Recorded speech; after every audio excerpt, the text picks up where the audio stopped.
नमस्कार. भारत माता की जय. भारत माता की जय.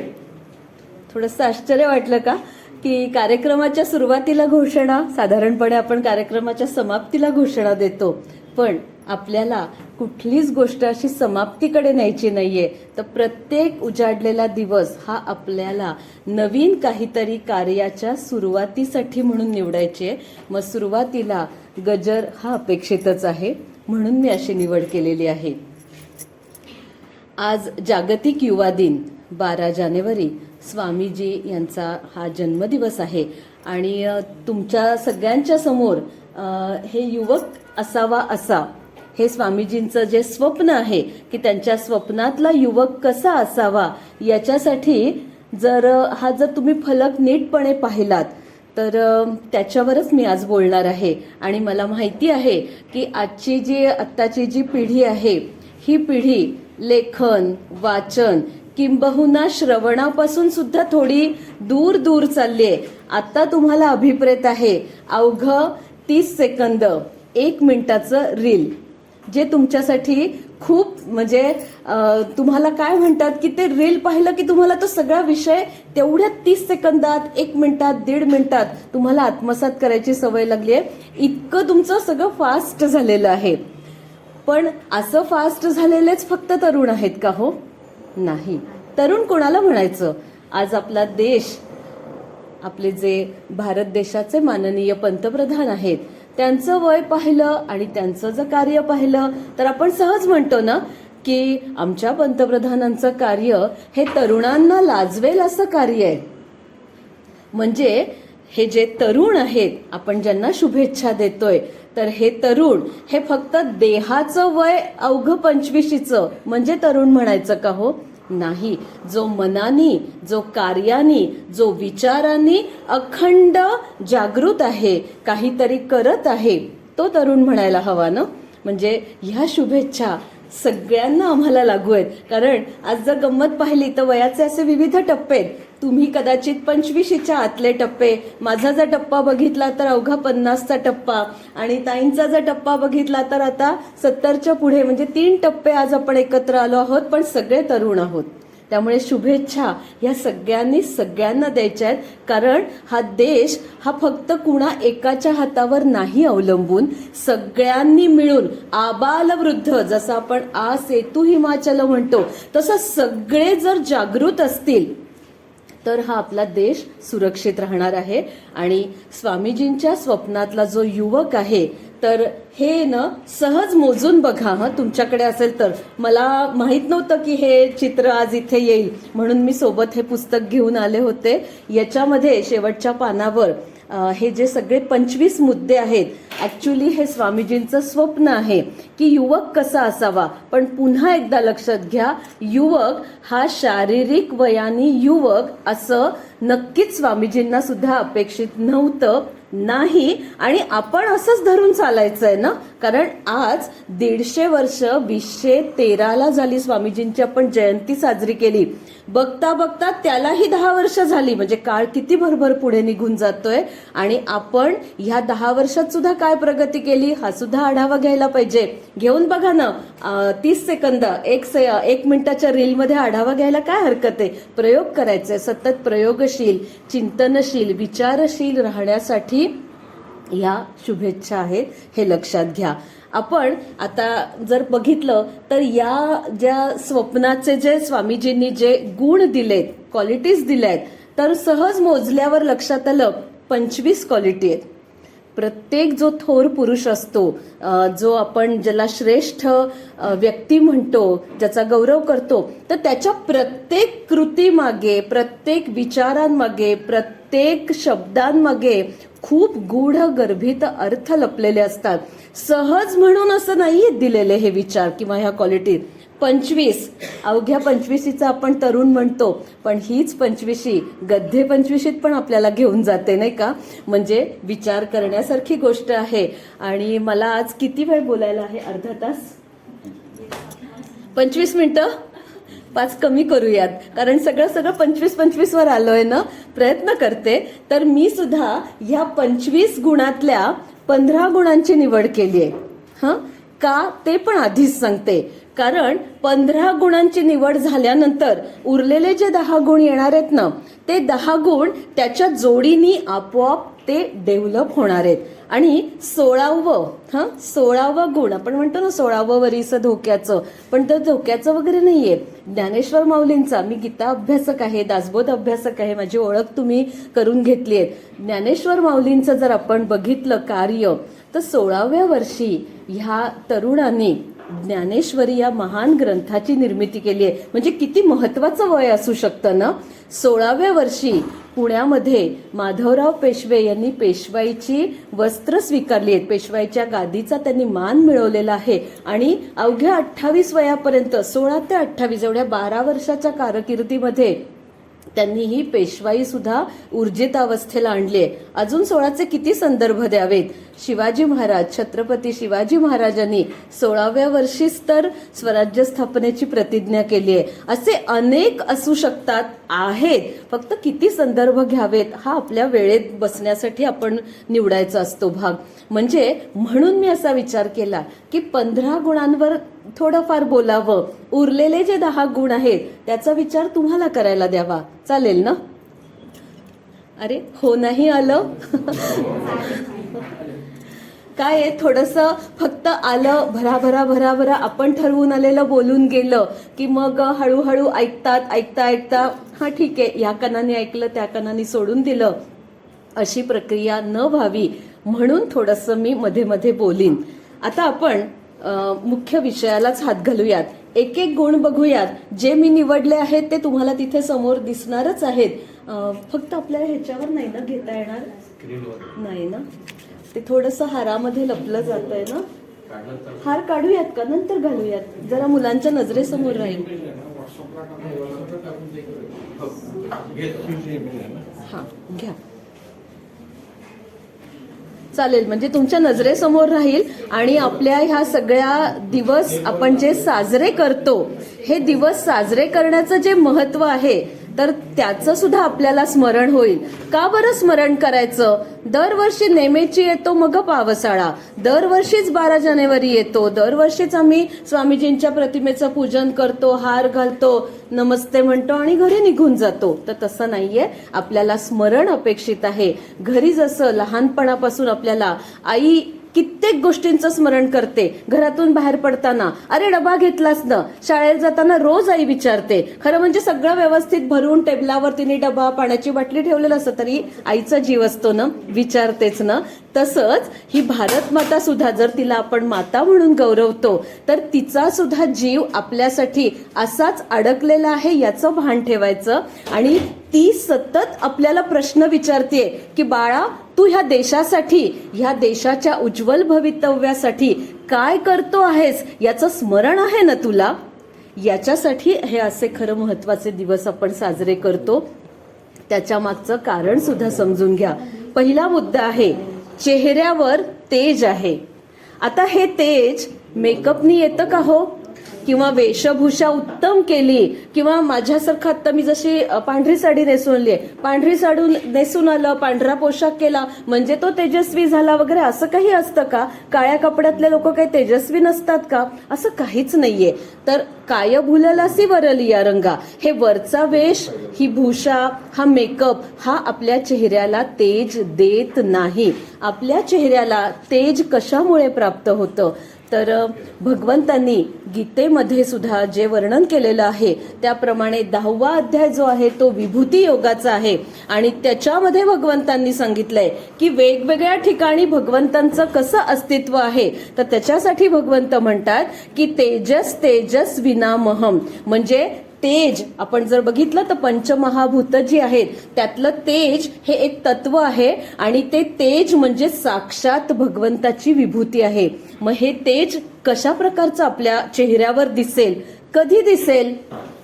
मी फक्त राजघराण्यात जन्माला आली आहे तर माझ्या चेहऱ्यावर ऐश्वर्याचं किंवा घराण्याचं एक तेज असतं, तेज दिसू शकतं, मान्य आहे मला.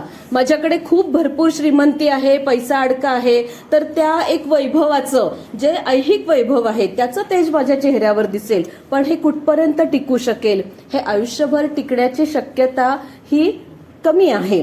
पण माझ्या चेहऱ्यावर तेज कशामुळे प्राप्त होईल, तर माझ्या चेहऱ्यावरचं जे तेज आहे ते माझ्या बुद्धिमत्तेमुळे प्राप्त होईल, माझ्या कर्तव्यामुळे प्राप्त होईल, माझ्या पराक्रमामुळे प्राप्त होईल. आपण जेव्हा छत्रपती शिवाजी महाराज किंवा स्वामीजींचं चित्र पाहतो, आपल्याला त्या चित्रामध्ये सुद्धा ते तेज जाणवतं. खरोखर कमाल आहे. आता हे चित्र किती किती वर्ष किती किती चित्रकारांनी काढली आहेत, मूर्ती घडवल्या आहेत, पण कुठलीही तुम्ही या अशा थोर युगपुरुषांची मूर्ती बघा, चित्र बघा, त्याच्यामध्ये तेज जाणवतं. कारण साक्षात भगवंतांची ती विभूती आहे म्हणून खरं म्हणजे तेज जाणवतं. आणि हे तेज आपण निर्माण करायचं आहे, प्रयत्नपूर्वक निर्माण करायचंय. आणि हे तरुणांसाठी तर खूप आवश्यक आहे. आज कोविडच्या काळात थोडंसं असं झालं की 2 वर्ष घरात बसून बसून थोडंसं बऱ्याच जणांना वेगवेगळ्या समस्यांना तोंड द्यावं लागलं. अरे घरातच ऑफिसचं काम आहे, कशाला काय आंघोळ सुद्धा केली नाही केली आहे त्या कपड्यातच बसा. एक प्रकारचा निस्तेजपणा काही लोकांनी अनुभवला, फिकटपणा. काय करायचंय, कुठे जायचंय, कुणाला भेटायचंय, कोणी मला भेटणार नाही, कोणी मला काही मला कुठे जायचंच नाहीये, घरात तर बसायचं आहे, असं म्हणून हे तेज आपलं लोप पावलं की काय, हा विचार तुम्ही सगळ्यांनी करायचा आहे, तो आम्ही पण करायचा आहे. एखादी व्यक्ती जेव्हा आपल्या समोर येते तेव्हा त्या व्यक्तीच्या विचारातलं, त्याच्या कर्तृत्वाचं, त्याच्या पराक्रमाचं तेज हे त्याच्या आचार विचारातून आपल्याला जाणवतं. हे तेज आपल्या नजरेमध्ये असतं. बघा ना, एखादी करारी जी व्यक्ती असते, नुसतं त्यांनी पाहिलं ना तरी आपल्याला जाणवतं की काहीतरी वेगळं आहे. मग हे तेज मला प्राप्त करता येईल? हो, नक्कीच येईल. अनेक मार्ग आहेत. योग साधनेने आपण आपल्या नजरेमध्ये हे तेज निर्माण करू शकतो. वाणीमध्ये तेज असतं. तुम्ही जो शब्द उच्चाराल तो असा तेजस्वी, असा लखलखीतच असला पाहिजे. लोकमान्य बाळ गंगाधर टिळक यांची जर वाणी आपण विचार करतो, अत्यंत तेजस्वी, अत्यंत प्रभावी अशी वाणी होती, पण ती त्यांची होती. माझी असू शकते का? मी हा विचार करायचा आहे. मी जे बोलेन त्या शब्दाला वजन प्राप्त होईल का? होईल, नक्की होईल. फक्त मी हुद्द्याने इथे मोठ्या पदावर बसले म्हणजेच वजन प्राप्त होईल का? नाही. एखादा छोटासा बालगोपाळ सुद्धा असा तेजस्वी काहीतरी बोलून जातो की नाही, आपल्या आजूबाजूला असे दिसतात. आपण प्रयत्न करायचा आहे की माझ्या संपूर्ण आणि ह्या सगळ्यातून जेव्हा तेज निर्माण होईल ना, तेव्हा माझ्या व्यक्तिमत्वात ते तेज जाणवणार आहे, दुसऱ्याला समोरच्याला जाणवणार आहे. याच्यानंतर आपण बघूयात की देहामध्ये शक्ती आहे. आता शक्ती म्हणजे शारीरिक शक्ती तर आहेच, आणि ती तर आत्ताच्या काळाची गरज आहे. व्यवस्थित सगळं घरचं बनवलेलं जर आपण अन्न खाल्लं तर शारीरिक शक्ती प्राप्त होणारच आहे. आजकालची जी पिढी, म्हणजे आमच्या पिढीला तक्रार करायची सवय झाली आहे. मुलांना हल्ली घरातलं खायलाच आवडत नाही, सगळं सारखं बाहेर जाऊन त्यांना तेच खायला आवडतं. तर ही तक्रार करण्यापेक्षा एक ॲज अ आई म्हणून किंवा एक मी घरी जर आहे तर मी माझ्या मुलांच्या आरोग्याचा विचार केला पाहिजे. सगळ्यांची आई करते बरं का, पण त्याला तुम्ही किती दाद देता हे महत्वाचं आहे. कारण बाहेरचं किती खाऊन माझ्यामध्ये किती शक्ती प्राप्त होणार आहे हा विचार करायचा. त्याचे भवितव्याचे पुढचे धोके, संभाव्य सगळं आपल्याला गुगल सर्च करा, सगळं मिळतं, सगळं मला कळतं. फक्त मला ते वळत नाहीये, ते वळवायला शिकायचंय. कारण शेवटी बलवान म्हणजे देहामधली शक्ती ही माणसाला खूप काही गोष्टी करण्यासाठी खरंच खूप महत्वाची आहे. कारण जर तुमच्या अंगात करण्याची काही क्षमताच नाहीये, तुम्ही थोड्या थोड्या वेळात दमायला लागलात, काही जरा एक्स्ट्रा काम सांगितलं की माझ्याच्यानी होणार नाही, किंवा आज दिवसभर खूप काम झालं, पुढचे 2 दिवस मी काहीच करू शकत नाही, असं असेल तर तुम्हाला तुमच्याच आयुष्यात प्रगतीला तो अडथळा येणार आहे. आणि ही शक्ती जी आहे ना, ही इच्छाशक्ती, कार्यशक्ती, आत्मशक्ती या सुद्धा वेगवेगळ्या संदर्भातून आपण बघू शकतो की ठीक आहे, एखादा दीन दुबळा असू शकतो, एखादा दिव्यांग असू शकतो, पण तो सुद्धा शक्तिमान असू शकतो ना. आपण सगळं आपल्याला माहिती आहे की हात नाहीयेत, पाय नाहीयेत, पण ते सुद्धा लोक कलेसाठी किंवा वेगवेगळ्या विषयांमध्ये काही काम करण्यासाठी किती धडपडतायत. मग तर आपण तर देवाचे केवढे आभार मानले पाहिजे की एवढा अख्खा धडधाकट देह मला प्राप्त झालाय, मग मी तर किती केलं पाहिजे. म्हणजे माझ्या अंगात शक्ती, बाह्य रूपात जर विचार केला तर एखाद्या दिव्यांगापेक्षा नक्कीच जास्त आहे. मग मी थोड्या थोड्या गोष्टींनी कंटाळतो, आळस होतोय, मला मी दमतोय, भागतोय, चालणार नाही. मला अखंड माझा जो शक्तीचा स्रोत आहे तो जागृत ठेवायलाच हवा. आणि हे सगळं आपल्या मनावर बिंबवण्यासाठी अशा ह्या दिवसांचं खरं म्हणजे औचित्य असतं. कारण तेरड्याचा रंग 3च दिवस असतो ना.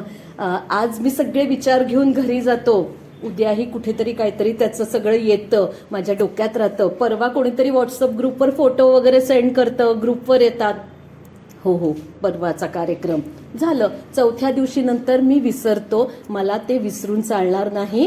कारण माझ्या अंगामधली जी इच्छाशक्ती आहे ना ती अखंड मला जागृत ठेवायची आहे. तिला सुप्तावस्थेत घालवायचं नाहीये, तिला विस्मरणाच्या पडद्याआड मला घालवायचं नाहीये. फक्त गॅलरीमधले फोटो बघण्या इतपतच माझा कुठल्या गोष्टीशी संबंध आहे का माझ्या मनामध्ये खरंच इच्छा आहे. मी काय असं म्हणत नाहीये की प्रत्येक जण काय बॉर्डरवर जाऊन लढणार आहे का. अहो ताई, शक्यच नाहीये.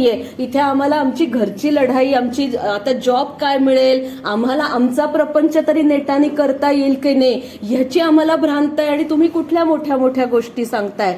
तर असं नाहीये.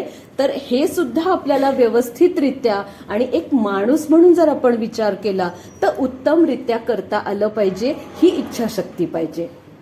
मला काहीतरी चांगलं घडायचंय, बनायचंय आणि त्याच्यासाठी ज्या ज्या गोष्टी मला आत्मसात करणं अपेक्षित आहे, ज्या ज्या गोष्टींचा मला शोध घ्यायचा आहे, माझ्या त्या सगळ्या मला अशा स्मरणात ठेवायच्या आहेत, ती इच्छाशक्ती पाहिजे. माणसाचं म्हणतात ना, एक श्लोक आहे, आशानाम मनुष्यानाम काचिदाश्चर्य शृंखला बद्धायया प्रधावंती मुक्ता तिष्ठन्ति पंगुवत. म्हणजे आशा म्हणजे एक इच्छा म्हणूयात आपण, कामना, मनीषा, स्पृहा. तर ही असेल तर माणूस काहीतरी करायला धडपडतो. एकदा जर आपली सगळी आशाच संपली, काहीच करायची इच्छा नाहीये, तर माणूस धडधाकट असून, पैसा अडका, बुद्धिमान असून सुद्धा तो काहीही आयुष्यात करू शकत नाही. अनेक संकट येतील, पण त्या संकटांवर मात करण्याची माझ्या मनामध्ये प्रबळ इच्छाशक्ती हवीच हवी आणि ती मी प्रयत्नांनी आत्मसात करणार आहे. हा विचार स्वामीजींच्या ह्या देहामध्ये शक्ती आहे याच्यातून मला जो जाणवला तो मी मांडला. कारण फक्त किती बिल्ड केलं, जिमला जाऊन नाहीये, ती इच्छाशक्ती नाही. एखादा अगदी किरकोळ लुकडा सुकडा माणूस सुद्धा खूप काही कार्य करू शकतो आणि जिमला गेलेल्या माणसाला कदाचित काहीच जमत नाही. मग हा विचार करायला पाहिजे ना. कारण कधी कधी काय होतं, शारीरिक जी आपली यष्टी आहे ती आपल्याला दैवी संपत्ती म्हणून लाभली आहे. त्या सगळ्यात आपल्या शरीर प्रकृतीमध्ये आपण सगळाच बदल नाही न करू शकत. जिमला जाऊन एकदम वेट गेन आणि एकदम वेट लॉस वगैरे हे सगळं तेही तुम्हाला माहितीये, ते सगळं थोड्याच काळापुरतं आहे, अल्पकाळ. जिम सोडा, सगळ्या घड्या पुन्हा पूर्ववत पदावर येऊन पोचतात. त्यामुळे त्याच्यात अर्थ नाहीये. माझ्या अंगातली इच्छाशक्ती, कार्यशक्ती आणि हेच सगळं पुढे आत्मशक्तीकडे याचा प्रवास होतो. ती अखंड मला जागृत ठेवायची आहे. आणि स्वामी रामकृष्ण परमहंसांनी सुद्धा जेव्हा आपला हा जो लाडका शिष्य आहे स्वामी विवेकानंद ह्यांना ज्या काही अनेक उपदेशांच्या सगळ्या ज्या काही प्रक्रिया आहेत त्याच्यामधला एक महत्वाचा उपदेश हा पण दिलेला आहे की उपाशी पोटी कुठलाही सत्संग कामी येत नाही. आणि म्हणूनच आपल्याकडे अन्नदान हे महान किंवा अतिशय श्रेष्ठ दान आपण म्हणतो. आधी तो भुकेला आहे ना त्याला पोटभर जेवायला घाला. आधी पोटोबा आणि मगच विठोबा जमतो. पोटभर जेवायला घाला, तेव्हाच त्याचे कान काहीतरी तुमचं ऐकायला तयार होतील. इथे जर तुमची आत्ताची जर रिसेस टाइम झाली असेल, सकाळी 7 पासून जर तुम्ही आला असाल तर तुम्ही तर नक्कीच आता घड्याळात बघत असाल की बाप रे कधी संपताय आणि आमचा डबा आम्ही कधी खातोय. उपयोग नाही.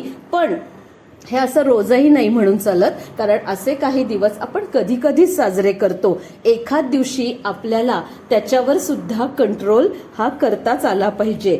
आणि याच्यासाठी मला असं वाटतं की मनामध्ये उत्साह पाहिजे की हो 12 वाजलेत, भूक लागलीये मला, पण माझा उत्साह आहे की मी अजून 1 तास ताणू शकते ना.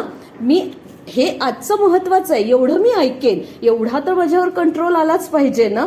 आणि हा कंट्रोल कधी येईल, तर आत्ताचे जे ओळीने आपण 3 गुण बघितले की चेहऱ्यावर तेज आहे, देहामध्ये शक्ती आहे आणि मनामध्ये उत्साह आहे, असं असेल तर मला हळूहळू कंट्रोल करायला जमणार आहे. आता याच्यानंतर स्वामीजींचा जो पुढचा मुद्दा आहे तो म्हणजे बुद्धीमध्ये विवेक आहे. आता हा जर विवेक समजून घ्यायचा असेल तर दासबोध ह्याचा फार मोठा आपल्याला उपयोग होतो. समर्थांचा तर ओळीमध्ये हा विवेक येतो. मनाचे श्लोक, कशाला एवढा मोठा दासबोध हवा आहे, एवढ्या 20 दशक, त्याच्यात प्रत्येकात 10 समास, नकोय एवढं आपल्याला. मनाचे श्लोक कधीतरी शाळेत असताना तरी वाचलेत का रे तुम्ही? वाचले म्हणजे जर मराठी मुलं नसतील तर मग माझं नाईलाज आहे, पण जी मराठी मुलं असतील त्यांनी मनाचे श्लोक जर वाचले असतील तर मला माहितीये की शाळेत आपण प्राथमिक मध्ये असतो ना तोपर्यंत ना 1ली ते 2री 10, 20, 30 श्लोकच पाठ केले जातात. म्हणजे मी तर म्हणेन ना तेवढा बोलण्याचा अधिकार नाही, पण ह्याला शाळा पण जबाबदार आहे. 10वी पर्यंत का नाही पाठ करून घेत शाळेत, आणि त्यामुळे ना माझे सुद्धा 30च्या वर पुढे पाठच झाले नाहीत, कारण कुणीतरी मागे असा तो हे लावला नाही ना, तो लावला नाही म्हणून झाले नाही. म्हणजे ही जबाबदारी कुणाची येते, मग पर्यायाने सगळ्यांची जबाबदारी आली. आपण कुणाला एकाला दोष नाही देऊ शकत, संपूर्ण संस्था सिस्टीमला हे सगळं जातं. मग त्या सिस्टीममध्ये कोण बसले त्यांचा विचार हा महत्वाचा आहे. 10वीत खूप अभ्यास वाढतो म्हणे आणि म्हणून नको, त्यामुळे 5वी नंतर काही देतच नाहीत. हे मराठी शाळेतली परिस्थिती आहे. जर ही मराठी शाळेतली पुण्यासारख्या ठिकाणी जर आमच्या वेळेची ही परिस्थिती आहे तर आता तर भाष्य न करावं हेच उत्तम. कुठले मनाचे श्लोक, कुठले समर्थ रामदास स्वामी, पांडुरंगा सोडव, अशी गत होणार आहे. पण तुम्हाला आज संधी आहे, जर माझं हे सगळं ऐकून तुम्हाला उत्सुकता निर्माण झाली की अरे एवढं मनाच्या श्लोकांचं वर्णन सांगितलं तर आपण एक पुस्तक घ्यावं. छोटं पुस्तक असतं, अवघं अगदी अल्प किमतीत मिळतं, तर मनाच्या श्लोकांचं पुस्तक वाचावं, त्याच्यावरचा अर्थ समजून घ्यायचा प्रयत्न करावा.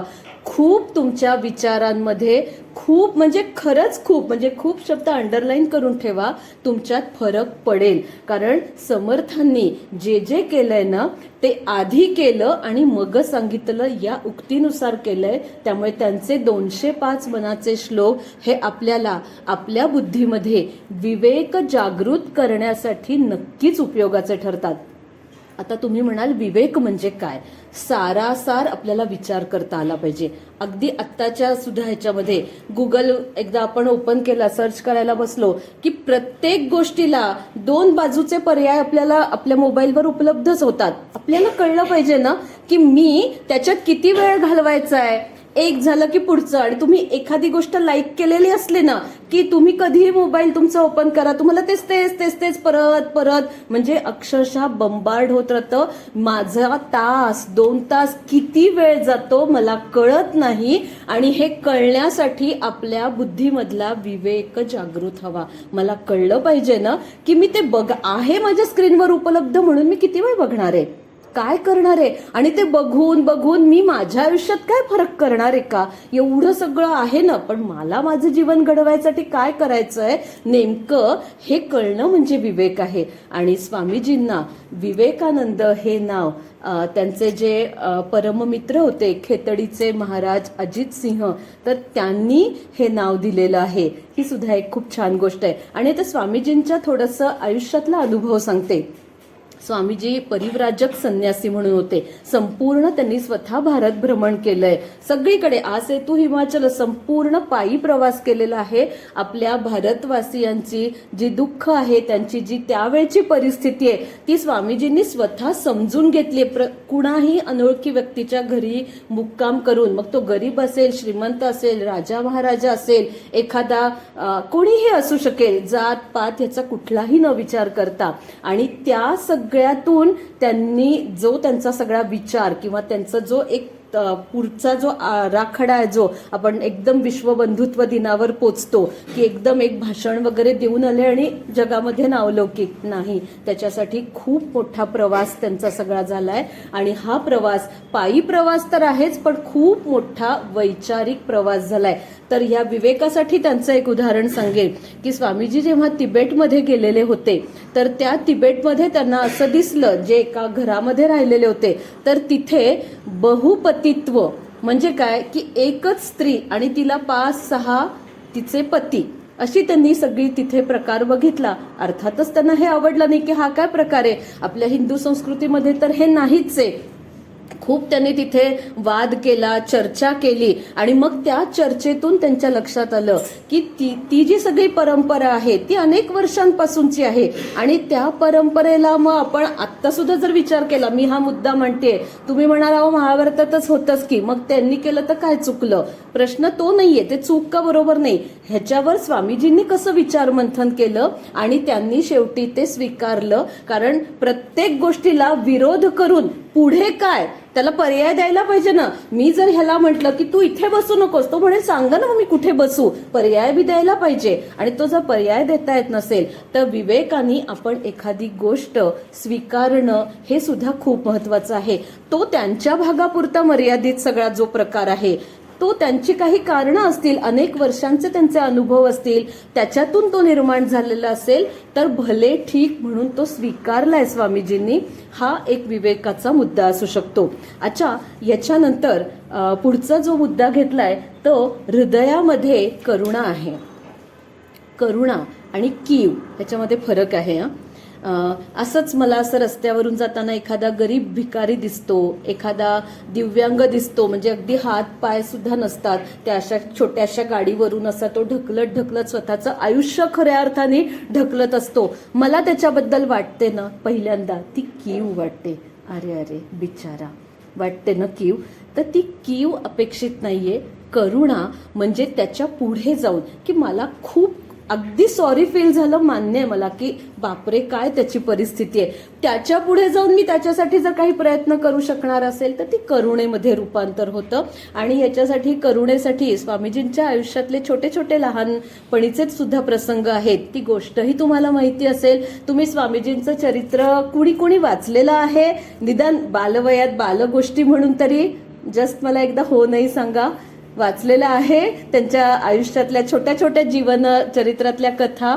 तर त्याच्यामध्ये अशी एक कथा आहे की हे सगळे स्वामी म्हणजे नरेन छोटा आपल्या मित्रांच्या बरोबर जत्रेत गेलेला होता आणि एक शिवशंकरांची खूप सुंदर अशी मूर्ती त्या मुलांनी सगळ्यांनी खाऊच्या पैशातून विकत घेतलेली असते. आणि ती मूर्ती घेऊन असे ते येत असताना अचानक समोरच्या भरधाव एका घोडागाडीच्या खाली एक छोटं लहान मूल आता चिरडलं जाणार हे त्या नरेननी पाहिलं आणि त्या क्षणी तो रस्त्यावर धावला. त्या मुलाला त्यांनी उचललं आणि ती गाडी निघून गेली. ते मूल वाचलं. ती मूर्ती या गडबडीत त्याच्या हातून ती मूर्ती फुटली. मुलांनाही त्या सगळ्या मित्रांना वाईट वाटलं, अरे आपण एवढे खाऊचे पैसे गोळा करून एवढी सुंदर मूर्ती घेतली, मूर्ती फुटली, आता आपली क्षमता नाहीये दुसरी मूर्ती विकत घेण्याची. त्यावर नरेन म्हणाला होता, मूर्ती फुटली आज नाही तर उद्या, पुढच्या वर्षी आपण घेऊ शकतो, पण हे जर छोटं चिमणं ह्याला जर काही झालं असतं तर ते भरून काढणं कुणालाच शक्य नाही. तर ही करुणा की नुसतं पाहत राहणं आणि त्याच्यावर काहीतरी ऍक्शन घेता येणं. आता प्रॅक्टिकली हा सुद्धा विचार सांगणं खूप सोपं आहे, हेही मला माहितीये की असं आपण रस्त्यातलं कोणाला दिसलं तर आपण असं प्रत्येकासाठी करू शकत नाही. पण ठीक आहे ना, वैयक्तिकरित्या नाही, पण मग अशा अनेक संघटना काम करत असतात. एखाद्या संघटनेशी आपण स्वतःला जोडून घ्यावं, त्या संघटनेच्या मार्फत जे काही कार्य चालतं त्या कार्याला आपलं योगदान द्यावं. एखादरी सामाजिक संस्थेशी आपली जोडणी ही यासाठी आवश्यक आहे की मला जे करायचं असतं ते मी वैयक्तिक करू शकत नाही, पण संघटनेच्या संस्थेच्या मार्फत मी नक्की करू शकते. हा विचार या करुणेतून आपल्याला घ्यायचा आहे. आता याच्यानंतरचा जो मुद्दा घेतलाय तो इंद्रियावर संयम आहे. आज ही गोष्ट तर फारच महत्वाची आहे. आम्हाला इतकी प्रलोभनं पडतायत, इतकी प्रलोभनं, म्हणजे इंद्रिय म्हणजे पंचेंद्रिय, बरोबर सगळ्यांना माहिती आहेत. आपले 2 डोळे आहेत, 2 कान आहेत, नाकपुडे आहेत, त्वचा आहे आणि सगळ्यात जी फार दुधारी शस्त्र म्हणून जिचा आपण उल्लेख करतो ती जीभ आहे, तीच रसना आहे. म्हणजे ती बोलते पण आणि ती खाते पण, दोन्ही दुधारी शस्त्र आहे. त्यामुळे ही सगळी पंचेंद्रिय आहेत. या पंचेंद्रियावर आपल्याला संयम करायचा आहे. मग हा संयम करण्यासाठी मग पुन्हा मागे जावंच लागतं की माझ्या देहातली जी शक्ती आहे, चेहऱ्यावरचं तेज आहे, हे कधी प्राप्त होईल तर ह्या पंचेंद्रियांवर जर माझा संयम खाणं पिणं आहे. मी म्हटलं तसं व्हॉट्सअपवर, मोबाईलवर, तुम्ही लॅपटॉपवर, कशावर गुगल सर्च केल्यावर वाटेल ते तुम्हाला दिसतं स्क्रीनवर, पण त्यातलं मी काय पाहायचंय हे मी ठरवणं आवश्यक आहे ना, शक्य पण आहे ना. मग मी काय पाहायचं हे ठरवायचं हा माझ्या डोळ्यांवरचा संयम झाला. मी किती गोष्टी ऐकायच्या आहेत अनावश्यक हा माझ्या कानांवरचा संयम झाला. अशा पद्धतीने आपण पंचेंद्रियांवर म्हणजे ज्ञानेंद्रियांवर संयम प्राप्त करू शकतो. आणि तो मात्र खरंच सांगते की तो त्याच्यासाठी सुद्धा कुठलंही वय माझ्या दृष्टीने आड नाहीच. कुठल्याही वयासाठी हा संयम आवश्यक आहे. म्हणून तर आपल्याकडे तरुण तुर्क आणि म्हातारे अर्क अशी नाटकं आली. का आली? हाच विचार याच्यातून मांडायचा आहे. प्रत्येक गोष्ट वाईट नसते बरं का, लक्षात घ्या. त्याची बाजू दुसरी विचार करायला शिका. त्या विचाराचाच तो विवेक आपल्याला जागृत करायचा आहे. का असं येतं? कुठल्याही वयाला हा संयम आपला घसरू शकतो. आणि तो एकदा घसरला की आज जे आपण आजूबाजूला जी आपली परिस्थिती आहे, लव जिहाद वगैरे, हे सगळं सुद्धा का घडतं? तर कुणाचा तरी संयम सुटतो ना, मनावरचा ताबा सुटतो. आणि तो ताबा सुटल्यामुळे या घटना घडतात. किंवा आपण दुसरंही बघूयात. परदेशाचं मला एवढं प्रलोभन एवढं का वाटतं? माझ्या देशामध्ये काय कमी आहे खरं म्हणजे, पण मला तिथलंच प्रलोभन वाटतं, तिथलंच सुख, तिथलंच सगळी ती ऐहिकता, ह्याचं मला इतकं प्रचंड आकर्षण निर्माण होतं. आणि मग मी ठरवतो किंवा ठरवते की एकदा इथलं बेसिक एज्युकेशन कम्प्लीट झालं की MS करायला मी चाललोच तिकडे. आणि MS करायला आई बापाचा शब्द वापरते, राग मानू नका, पण खरंच नंतर आपण तरुण पिढी आपल्या आई वडिलांना त्या स्टेजला आणून ठेवते. त्यांच्या जीवावरच कर्ज काढून, त्याचे सगळे तुम्हाला क्लॉज माहिती असतील की ऍसेट लागतं, आई वडिलांची ती नोकरी दाखवावी लागते, तेवढं सगळं, हे सगळं त्यांच्या जीवावर करून, म्हणजे त्यांचा वापर शिडीसारखा करून हा तरुण परदेशात पोचतो. आणि तो तिकडचाच होऊन जातो, कारण तो तिथल्या प्रलोभनाला बळी पडतो. आणि अनेक घटना आहेत की इथे येऊन आपल्याला आपल्या देशाचा तर विसर पडलेलाच असतो, पण आपल्या जन्मदात्यांचा, जन्मदात्रीचा पण विसर पडतो. याच्यासाठी मला इंद्रियावर संयम हा गुण फार महत्वाचा वाटला. पण म्हणजे असंही नाहीये ना की म्हणजे मला जर अपॉर्च्युनिटी आहे तर मी जायचंच नाही का फॉरेनला? जा ना, जरूर जा. तिथलं जे काही चांगलं असेल ते नक्की तुम्ही शिका, हे करा, सगळं आत्मसात करा. पण माझा देश सोडून मी तिकडे राहायलाच कायमचा जाईन हा विचार घेऊन जाऊ नका. जा, काही वर्ष, 5-7 वर्ष, होत नाही होताही असं. ते 5-7 वर्षाची कधी तिकडं पुढं वाढतात कळत नाही. का कळत नाहीत? कारण माझा संयम नाहीये ना, माझ्या इंद्रियावर संयम नाही, मनावर माझा ताबा नाही, म्हणून ती 5ची 25 होतात.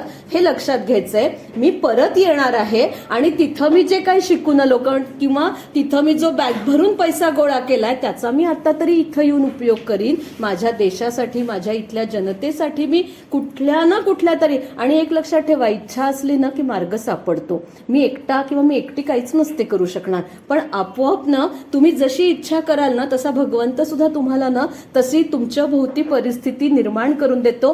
तशी लोक तुमच्या भोवती आपोआप येत जातात, तुम्हाला भेटत जातात की जेणेकरून तुमच्या कार्याला पुष्टी मिळते.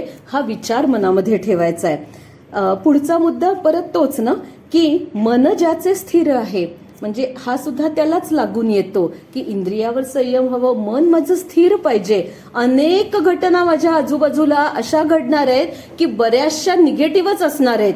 कारण आजकालची जर परिस्थिती पाहिली ना तर निगेटिव्ह विचारांचं एवढं गारुड तयार होतंय. त्यातून मला माझं मन स्थिर ठेवायचंय.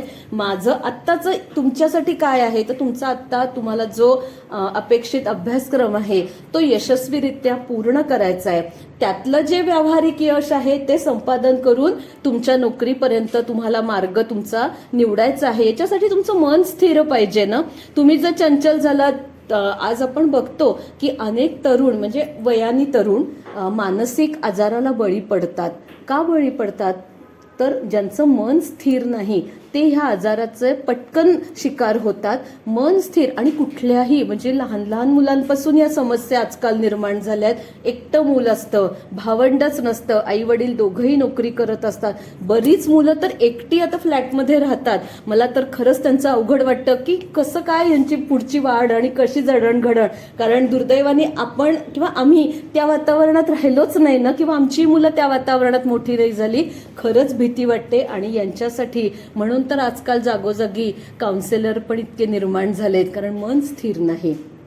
तर विचार करा की तुम्ही सुद्धा तुमच्या बिल्डिंगमध्ये असं जर एखादं कुणाचं छोटंसं पिल्लू जर घरात राहत असेल तर तुम्ही एक दादा म्हणून, एक ताई म्हणून त्याच्यासाठी काही करू शकणार, अर्थात त्याच्या आई वडिलांच्या परवानगीने एक अर्धा तास त्याच्यासाठी वेळ देऊ शकाल का? का दरवेळेला आपलीच बाईक काढायची आणि आपलं आपलं स्टोळकं जमा करून कुठेतरी आउटिंगला जायचं? कधीतरी या छोट्या पिल्लांना बरोबर घेऊन जा, त्यांना काहीतरी चांगलं म्हणजे वेगळं द्यायचा प्रयत्न करा. एक दादा ताई म्हणून कितीतरी प्रकारांनी विचार करता येऊ शकतो की जेणेकरून आपण सुद्धा चांगल्या विचारांमध्ये अखंड एंगेज राहतो.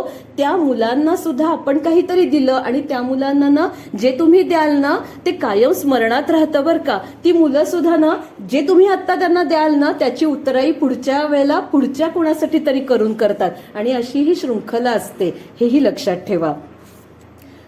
पुढचा जो मुद्दा घेतलाय तो व्यसनांपासून मुक्त आहे. हा तर मुद्दा आत्ताच्या पिढीसाठी फारच महत्वाचा आहे. कारण ही प्रलोभनं आज इतक्या भयानक पद्धतीने म्हणजे विचार केला ना तर मती कुंठित होते. काय काय मार्ग असू शकतात व्यसनाधीन होण्याचे, म्हणजे विचार खरंच करू शकत नाही. म्हणजे तुम्ही सुद्धा नाही विचार करू शकणार. पण तुमच्या व्हॉट्सअपवर कुठेतरी ते गुगलवर अपडेट येत राहतात की बापरे हेही ह्याच्यातून सुद्धा व्यसन घडतं. तर ह्याच्यासाठी आपण अखंड जागरूक असलं पाहिजे. आपली संगती, आपण कुठल्या मुलांच्या बरोबर कुठल्या ग्रुपमध्ये वावरतो, कधी नकळतपणे आपण कुठल्या व्यसनांच्याकडे ओढले जातोय का, ह्याच्यासाठी आपणच सतर्क राहायला पाहिजे ना. ज्याची त्याला स्वतःला सुरक्षा ही करता आलीच पाहिजे ना. कारण कोण आई बाबा सुद्धा शाळेच्या दारापर्यंत बालवाडीत असताना आपल्याला पोचवायला येतात. आत तर नाही येत. 3 तासासाठी तिथल्या शाळेतला शिक्षक असतो, तोही पुन्हा शाळा सुटली की तुम्हाला बाहेरच सोडून देतोय. म्हणजे कुणीच सदैव आपल्याबरोबर राहू शकत नाही.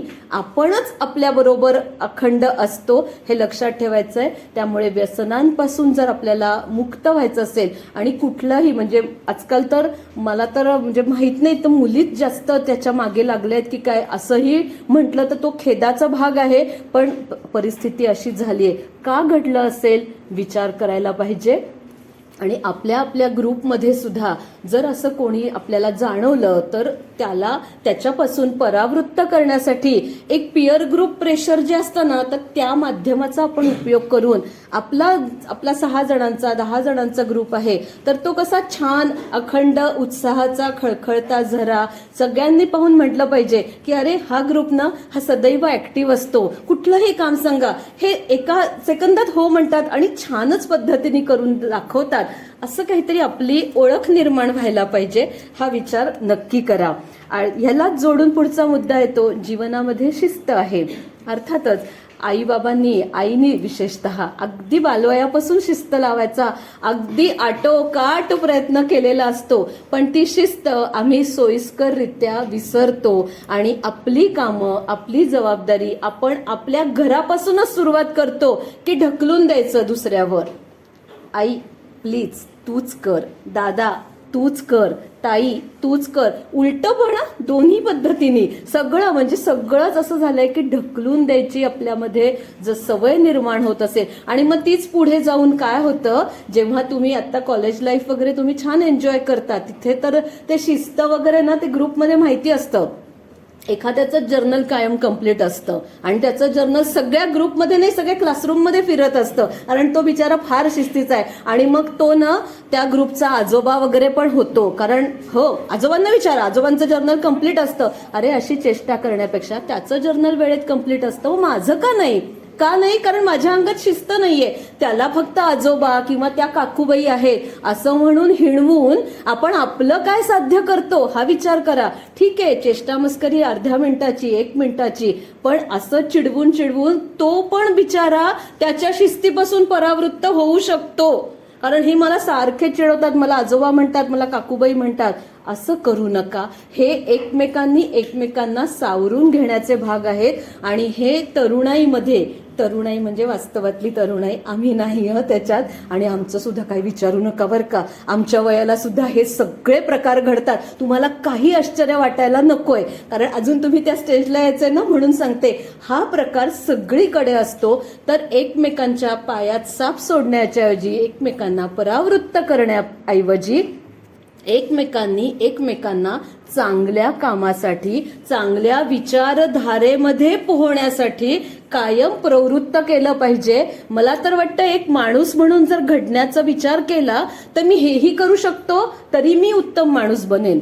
मला खूप मोठं यश नाही संपादन करता आलं, खूप प्रचंड बुद्धिमत्ता नाहीये, खूप प्रचंड शारीरिक ताकद नाहीये, पैसा नाहीये, पण मी माणूस म्हणून कसा आहे तर मी माझ्या मित्राला कायम प्रोत्साहन देतोय की तू करतोयस ना, खूप छान, मी आहे तुझ्याबरोबर. बस एवढं मी आहे तुझ्याबरोबर, एवढा मानसिक सपोर्ट सुद्धा खूप महत्वाचा असतो. तो पुढे जाणारच असतो, तुम्ही सपोर्ट द्या न द्या. एखाद्याची ना आयुष्याची दिशा किंवा ध्येय ठरलेला असतो, तो अनेक 100,000 कोटी अडचणींना पार करून पुढे जाण्याची क्षमता बाळगून असतो. पण तुमचा जर सपोर्ट असेल तर लक्षात ठेवा, तुमची उत्तम माणूस म्हणून घडण्याची प्रक्रिया तिथे यशस्वी झालीय. आता प्रेमळ ज्याचा सूर आहे, बोलण्यात लहानपणापासून घराघरातले संवाद असतात की घरात आई बाबा जसं एकमेकांशी ज्या सुरामध्ये बोलतात, सगळं घर त्याच सुरामध्ये बोलायला लागतं आपल्याला. हे आणि हा अनुभव आहे प्रत्येकाच्या घरात. पण ह्याच्यात सुद्धा ना कधी कधी आपण म्हणतो ना की चिखलात कसं काय कमळ उगवलं, असंही घडतं की घरात खूप वातावरण विरुद्ध असतं, पण त्या विरुद्ध वातावरणात एखादं खूप सुंदर सूर उमटू शकतो आणि तो अद्वितीय किंवा स्वर्गीय किंवा अगदी कानाला तृप्त करणारा सूर असू शकतो. तर असा मी बनेन. माझ्या भोवती लहानपणापासून माहितीये मला माझं वातावरण प्रतिकूल आहे, पण त्या प्रतिकूल वातावरणातच तर मला एक सुंदर सूर उमटायचा आहे. ही इच्छा, मी म्हटलं तसं इच्छाशक्ती ही आपल्या मनामध्ये अखंड ठेवायची. अरे किती अडचणी सांगणार, हे नाहीये, अरे असं नाही यार, हे तसं आहे, हे हो सगळं मान्य आहे, पण हे सगळं तुम्हालाच आहे का? मागच्या पिढीला नव्हत्या का अशा अडचणी? त्यांना नव्हते का अडथळे? काळ बदलतो, फक्त अडचणींचं स्वरूप बदलतं, एवढं लक्षात ठेवा. सगळे प्रश्न तसेच असतात, प्रत्येकाला त्या त्या प्रश्नांना फेस करतच पुढे जायचं असतं. त्यामुळे ते काहीच बदलत नाही. मी माझा सूर कसा उमटवतोय ह्या सगळ्या परिस्थितीमध्ये ते माझ्यावर अवलंबून आहे. आणि त्याच्यासाठी मग आत्ताची जी आपण म्हणतो की पिढी वाचन, लेखन, श्रवण यापासून दूर चाललेली आहे, ती दूर नकोय. त्याच्यासाठी तो सूर गाठा, काहीतरी आत्मसात करा. चांगला जो रिकामा वेळ आहे तो त्या गुगल सर्च करण्यापेक्षा खरोखर एखाद्या थोर व्यक्तीचं चरित्र वाचा, खूप काही त्याच्यातून मिळेल. अगदी लगेच काही पाठ करून तुम्हाला व्याख्यान द्यायला बोलवणार नाहीत, आणि बोलवतील सुद्धा, काही माहिती नाही. असे पण केंद्रातर्फे उपक्रम असतात की तरुणांनाच 2 वर्षापूर्वी घेतला होता उपक्रम की त्यात स्पर्धा घेतली होती वक्तृत्वाची, आणि त्याच्यातून जे 3 नंबर आले होते त्यांनाच 12 जानेवारीला इथे व्याख्याते म्हणून बोलवलं होतं वेगवेगळ्या ठिकाणी. त्यामुळे असं काहीच समजू नका. तुम्ही प्रयत्न करत राहायचंय, धडपड करत राहायचंय, संधी पण मग तुमची वाट बघत असते. गुरुजनांचा आदर आहे आणि पालकांवरती श्रद्धा आहे. हे तर आपल्यासाठी खूप महत्वाचं आहे की मला कुणाबद्दल रिस्पेक्ट वाटतो का नाही, काही नाही. अशी जर माझी भावना असेल तर मग अवघड आहे. मग मला गुरु म्हणजे शिक्षक आहे इथे खरं म्हणजे अभिप्रेत, कारण अगदी बालवाडीपासून माझ्या समोर वेगळे वेगळे शिक्षक आलेले असतात. मला कुणाबद्दलच आदर वाटत नाही. त्या टीचरनं अशा आहेत, तो ना असं जर काही माझं होत असेल तर मग माझ्यात प्रॉब्लेम आहे. कारण मला सगळेच कसे वाईट दिसतात, मला कुणीच टीचर कसा नाही चांगला वाटत, कुठल्याच टीचरमध्ये मला कुठलीच क्वालिटी कशी सापडत नाही. याचा अर्थ विचार करा, प्रॉब्लेम माझ्यात आहे, टीचरमध्ये नाहीये. तो त्याचं काम प्रामाणिकपणे करतोय, पण मला तो पटत नाहीये. म्हणजे मी माझा विचार बदलून बघायला पाहिजे की तो मला का पटत नाहीये. आणि प्रत्येकाकडे लक्षात ठेवा, घेण्यासारखे खूप काही गुण असतात. दत्तगुरूंचं जर तुम्हाला माहित असेल तर दत्तगुरूंनी सुद्धा साक्षात 24 गुरु केले होते. अगदी छोट्याशा मधमाशीपासून सुद्धा त्यांनी गुरु केला, कारण तिच्याकडे सुद्धा घेण्यासारखं आहे ना, अखंड कार्यरत. बस एवढंच आहे. मला काही नाही समजत. त्या मधमाशीला काही समजत नाहीये. तिला काही भविष्य नाहीये, तिला भूत नाही, तिला वर्तमान नाही. ती फक्त अखंड जन्माला आल्यापासून मध गोळा करत असते आणि तिचा तो सगळा मधमाशीचं ते पोळं तयार होत असतं. बस घेण्यासारखा गुण आहे ना, अखंड आणि कार्यरत. म्हणजे काय, सारखं काहीतरी हाताने चाळाच करायला पाहिजे, कामच करायला पाहिजे, पण विचार करणं हे सुद्धा कार्यच आहे ना. त्या विचारातून काहीतरी घडू शकतं. म्हणून गुरुजनांवर आपली म्हणजे नितांत श्रद्धा पाहिजे, त्यांचा आदर पाहिजे. आणि पालकांवरती सुद्धा माझं असं मी ऐकलं होतं लहानपणी, की आई सांगायची, कधीतरी लहानपणी आईशी वादविवाद किंवा उलटं बोललं किंवा आईला जर दुरुत्तर केलं, मोठ्या आवाजात आईला उत्तर दिलं, तर आई म्हणायची की आईशी पटत नाही, पुढे सासूशी काय पटवून घेशील. आणि खरंय, म्हणजे जर मला माझ्या आईमध्येच जर एवढं काहीतरी प्रॉब्लेम वाटतोय, तिच्याशीच मला पटत नाही, तर मी जेव्हा घर सोडून बाहेर पडेन तेव्हा माझं कुणाशीच पटणार नाही, हे लक्षात ठेवा. आई कशीही असली तरी ती माझी आई आहे ना. माझं तिच्यावर नितांत प्रेम हवं. ती जन्मदात्री आहे. तिने माझ्यासाठी जे केलं ते सगळ्यांच्याच आया करतात म्हणून लाईटली घेऊ नका. प्रत्येकाला त्या भूमिकेमध्ये ते करणं हे खरंच अवघड असू शकतं. आणि तिने जे माझ्यासाठी केलेलं आहे, तर त्याच्यासाठी मी काय करणं अपेक्षित आहे, तर मी फक्त माझ्या आईवर, माझ्या वडिलांवर नितांत प्रेम करण्याची गरज आहे. आणि जर तुम्ही तुमच्या आईवर भरभरून प्रेम करू शकता, तरच पुढे जाऊन भारत मातेवर प्रेम करू शकता. कारण भारत माता ही कोणी व्यक्ती आहे का हो? म्हणजे आपण तिचं चित्र तयार केलंय, तिची मूर्ती तयार नक्की केली असेल, पण ती कोणी व्यक्ती नाहीये. तर तो भारत देश म्हणजे हा एवढा खंडप्राय देश, ह्या देशातला प्रत्येक नागरिक, मग तो जाणता असो अथवा अजाणता, म्हणजे अशिक्षित असो किंवा सुशिक्षित, श्रीमंत असो दरिद्री असो, तो भारत देशाचा घटक आहे. तर एक देश म्हणून माझ्या मातृभूमीवर प्रेम कधी निर्माण होईल, जेव्हा माझ्या आईवर मनापासून प्रेम असेल. हे लक्षात घ्यायचंय. आता याच्या पुढचा जो गुण आहे तो म्हणजे दीनदुबळ्यांचा मित्र आहे. याचा उल्लेख मी मगाशीच केलाय की आपल्या गटामध्ये 10 जणांचा मुलांचा गट असतो. त्या गटामध्ये एखादा वीक असतो. बऱ्याच बाबतीत त्याचा विकनेस आपल्याला जाणवतो. तर त्याला तुम्ही त्याची कुठे बाजू कमी पडतीये, तर ती त्याची भरून देणं अपेक्षित आहे ना. त्यालाही आपल्याबरोबर घेऊन जाणं अपेक्षित आहे की नाही. वर्गामध्ये 60 मुलांचा वर्ग असतो. शाळेत असताना तुम्हाला माहितीये ना की एक ना बॅक बेंचर असतात ना, तर ते जरा गप्पा मारणारे असतात, पण त्यातला एखादा चांगला चुणचुणीत हुशार पण असतो. नॉट नेसेसरी की ऑलवेज सगळे बॅक बेंचर म्हणजे दंगेखोर, मस्तीखोर, अजिबात नाही. पण वर्गामध्ये एक गट असतो की खूप अभ्यास करतो, कायम त्याचा पहिला नंबर येतो. आणि एखादा खूप अभ्यास करून त्याचा 70% वर गाडीच जात नाही. आणि काही मुलं ना करतात तर खूप, सांगतात की हो हे झालंय माझं करून, पण त्यांची गाडी 35% जात नाही. मग त्यांना शाळेत कच्चा वर्ग म्हणून घोषित केलं जातं. आणि त्यांच्यासाठी सुद्धा शाळा कच्च्या मुलांचा एक वेगळा तास घेते. हे का करते? हे काही ते तुम्हाला काही तो द्वेष किंवा हे म्हणून नाहीये, तर त्या मुलांना सुद्धा ह्या वर्गाच्या संपूर्ण वर्षामध्ये पुढे आणण्यासाठी त्या शाळेतल्या शिक्षकांची धडपड असते. हे लक्षात घे. कच्चा वर्ग म्हणजे तो काही स्टॅम्प किंवा त्यांनी काही गुन्हा केलाय किंवा ती मुलं सगळ्यांपासून वेगळी दिसावी म्हणून नाही, तर ती मुलं शेवटी वेगळी काढावी लागतात. त्यांच्यासाठी जादा प्रयत्न करावे लागतात. आणि हे सगळं आपण अनुभवलंय ना शाळेपासून. मग असंच आपल्यातला जर कोणी कमी असेल तर त्याला कच्चा म्हणून हिडवायचं नाही, तर त्याच्यासाठी आपण प्रयत्न करायचा आहे. आणि हे लक्षात ठेवा, तुम्ही जेव्हा तुमचा 10 जणांचा 5 जणांचा ग्रुप बांधायला शिकताना, तेव्हाच तुम्ही एक समाज बांधू शकता. हे लक्षात घ्या. छोट्या छोट्या गोष्टीतून सुरुवात असते. माझा जर घरी माझा भाऊ आहे, छोटा मोठा, दादा ताई जे कोण आहे, त्यांच्याबरोबर जर माझं चांगले सूर जुळलेली असतील, भावबंध जुळलेली असतील, आम्ही दोघं मिळून जर आमच्या आईवडिलांसाठी काही चांगलं करू शकत असतो, तर मी पुढे घरातून बाहेर पडल्यावर समाजासाठी काहीतरी चांगलं करू शकणार आहे. त्यामुळे सगळ्या गोष्टींची सुरुवात ही नेहमी घरापासूनच होत असते. आणि अर्थातच दीनदुबळ्यांचा मित्र मित्र जो आहे तो सेवेसाठी तत्पर असतोच, कारण ती क्वालिटी त्याच्यात ती डेव्हलप होते की अरे नाही हा जरा माझा मित्र ना, नाही ह्याला सांभाळून घ्या रे, असं नाही रे, पण त्याचं तरी पण एक काहीतरी असतंच ना. लक्षात ठेवा, प्रत्येकामध्ये एक काहीतरी विशेष गुण असतोच बरं का. काही नाही, 99 सगळं त्याचं खराब आहे, पण तरी पण एक असतं. तर ते उचलायला शिका, त्याच्यासाठी त्याला प्रोत्साहन द्यायला शिका. आणि जसं आपण सुविचार म्हणतो की एकमेका सहाय्य करू अवघे धरू सुपंथ, तसं आहे प्रत्येकाने प्रत्येकाला थोडा थोडा मदतीचा हात देत जर आपण पुढे गेलो तर आपण खूप काही करू शकतो.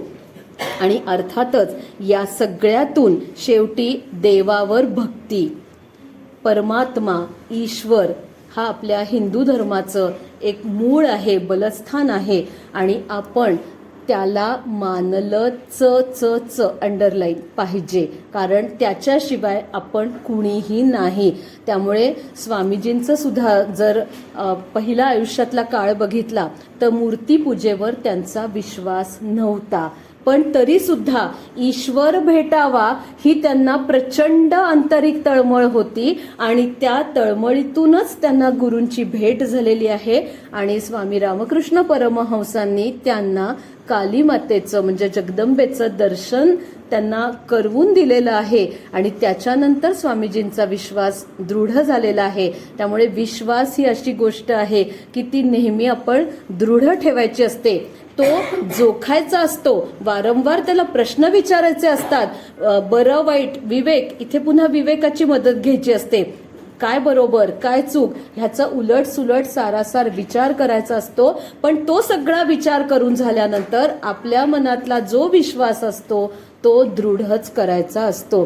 अशा रीतीनं मी साधनेतून यशाकडे जाण्यासाठी म्हणून स्वामीजींनी हे जे 25 गुण आहेत तर त्यांचा मी इथे थोडासा परामर्श घेण्याचा प्रयत्न केलाय. आता मी म्हटलं तसं 10 गुण राहिले, ज्यांचं लक्ष होतं ऐकण्यात तर त्यांना कळलं असेल की कुठले 10 गुण राहिलेत. त्या 10 गुणांवर तुम्ही विचार करायचा आहे, कारण आता मी इथे तसं काही खुणा करून आणलेल्या नव्हत्या, पण ह्या सगळ्यातून जे गुण राहिले त्याचा काही गुणांचा माझा आपोआप ओघामध्ये उल्लेख करून झालेला आहे. पण हे सगळे गुण जसे जसे आपल्यामध्ये डेव्हलप होतील त्यावेळेलाच लक्षात ठेवा की जीवनामध्ये नीती आहे, शेवटचे गुण आहेत.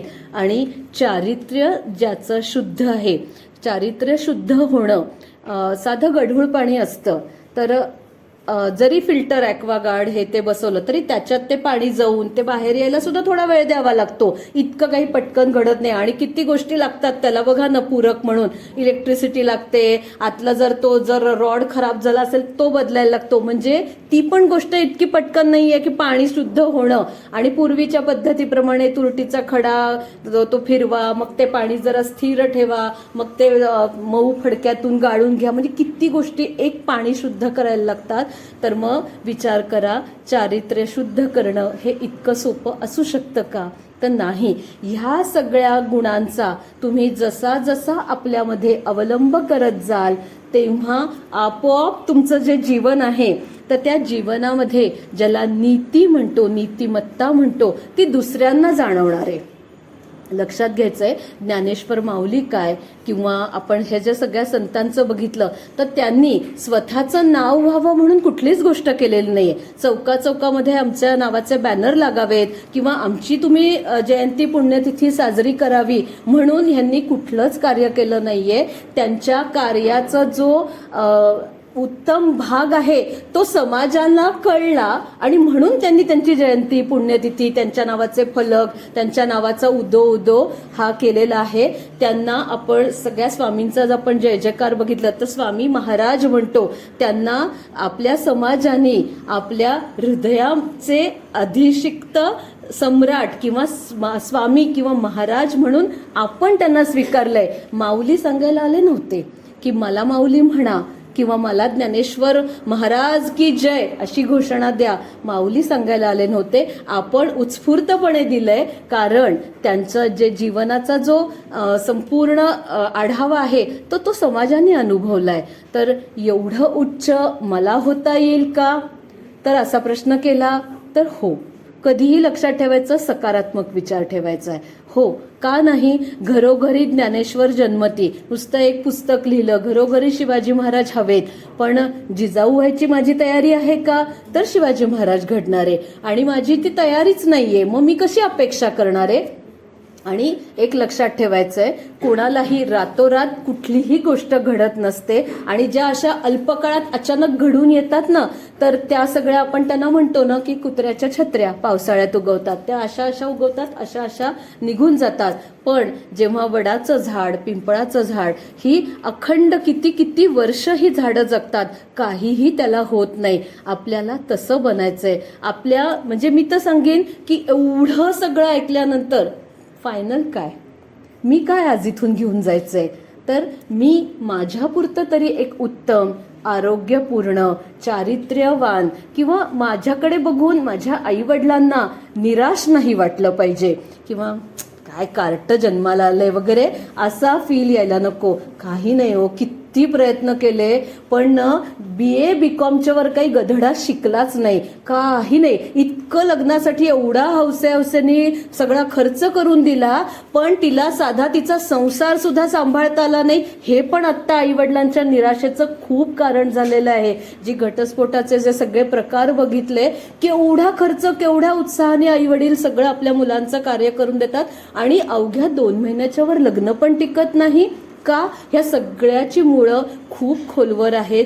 खूप विचार करायला पाहिजे. आई वडिलांची लाडात वाढलेली लेक सासरी जाऊन संसारच करू शकत नाही, ऍडजस्टच होऊ शकत नाही, आणि हा मुलींचा खूप प्रॉब्लेम झालाय. मी स्वतः जरी स्त्री आहे तरी मी स्पष्ट सांगेन की मुलांपेक्षा मुलींचाच जास्त प्रॉब्लेम झालाय. कुठला अहंकार त्यांच्यात एवढा वाढीला लागलाय ठाऊक नाही, पण कुठल्याही बाजूनी त्यांची ऍडजस्ट करण्याची तयारीच नाहीये. म्हणजे आपण एवढे रिजिड माइंडेड झालोय, मग फिरून आपल्याला या विचारांपर्यंत आलं पाहिजे, आपल्यात काहीतरी चुकतंय. आणि गीतेमधला सुद्धा संदेश असाच आहे भगवंतांचा की तुम्ही जग नाही बदलू शकत.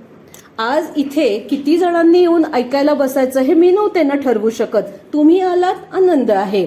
पण मी स्वतःला बदलू शकते ना, की जर एवढा आहे प्रतिसाद तर मी काय बोलणं अपेक्षित आहे हे मी ठरवू शकते. मी जरी माझे समजा मुद्दे काही ठरवून आले असेल तरी त्याच्यात मला आयत्या वेळेला विचार वेगळा करून बोलता आलं पाहिजे, असा प्रत्येकाने विचार करायचा आहे. भोवतालची परिस्थिती ही माझ्या हातात कधीच नसणार आहे, पण त्या परिस्थितीला सामोरं जायची, तोंड देण्याची माझी क्षमता मी निर्माण करायची आहे. आणि मला असं वाटतं की आजच्या युवा दिनाच्या निमित्ताने हा संदेश घेऊन तुम्ही जायचा आहे की माझं स्वतःचं आयुष्य मी उत्तम जगेन, आणि होता होईल तो माझ्या बरोबर अजून तरी कोणाचा तरी मी उद्धार करण्याचा नक्की प्रयत्न करेन, आणि माझ्या आई वडिलांना मी असण्याचा नक्की निर्भेळ आनंद मिळेल. त्यांना त्याचं कुठलाही निराशा किंवा त्यांना असं हे नाही वाटलं पाहिजे की फार आपलं सगळं आयुष्य, आपलं सगळं म्हणजे काय म्हणतो आपण, फोल गेलं. काय आपण मिळवलं? आपण एवढा नेटाने इतका सचोटीने संसार केला, पण मुलांनी अजिबातच नाव नाही काढलं. नाव काढायला आपली जयंती पुण्यतिथी नकोय साजरी व्हायला, पण निदान आपल्या आई वडिलांना तरी आपण समाधान देऊ शकलो चांगल्या प्रकारे, तरीही आपण खूप काही आयुष्यात जिंकलं. एवढा स्वामीजींचा संदेश. आणि उरलेले जे गुण आहेत ते थोडे थोडे माझे गुंफलेच गेले आहेत. जो माझ्याकडून राहिला असेल त्याच्यावर तुम्ही नक्की विचार करा. आणि तुमच्या सगळ्यांना खूप खूप तुमच्या भावी आयुष्यासाठी खूप खूप शुभेच्छा. आणि अखंड चांगल्या विचारांच्याच सान्निध्यात राहा. तुम्हाला ना, तुम्ही त्या विचारांच्या सान्निध्यात राहिल्यामुळे तुमच्या चेहऱ्यावर आनंद, समाधान आणि आपण म्हणतो ना एक कृतकृत्य भावना, तर ती भावना नक्की जाणवेल की जी माझी मला तर जगण्यासाठी मलाच स्वतःला अजून प्रेरणा देईल, पण माझ्या असण्यामुळे माझ्या अवतीभोवतीच्यांना सुद्धा ती प्रेरणेचा स्रोत बनेल. भारत माता की जय. भारत माता की जय. वंदे वंदे. धन्यवाद.